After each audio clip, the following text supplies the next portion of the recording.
Beredar video aksi pencurian tiang besi proyek monorel yang mangkrak di Jalan Hari Rasuna Said, Kuningan, Setiabudi, Jakarta Selatan, viral di Instagram. Video tersebut diunggah oleh salah satu pemilik akun Instagram pada Sabtu, tanggal 17 Juli tahun 2021 malam. Dikutip dari Kompas, pencuri besi tiang proyek monorel yang mangkrak di Jalan Hari Rasuna Said, Kuningan, Setiabudi, Jakarta Selatan, telah ditangkap. Pelaku yang berinisial MS alias Ol merupakan warga Menteng Atas, Setiabudi.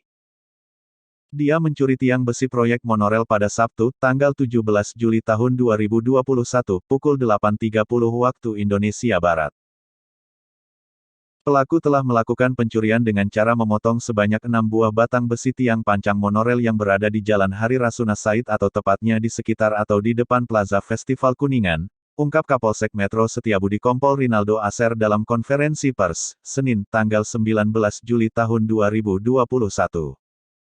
Rinaldo mengatakan, pelaku berencana menjual 6 batang besi yang dicurinya.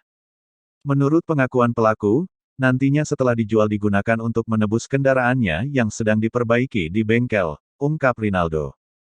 Pelaku melakukan aksinya seorang diri. Diceritakan Rinaldo, pelaku pada hari kejadian memotong besi menggunakan gergaji besi. Kurang lebih 2 jam sampai dengan dapat mematahkan atau mencuri 6 batang besi ini. Kemudian besi dibawa seorang diri menggunakan motor pinjaman dari teman, kata Rinaldo.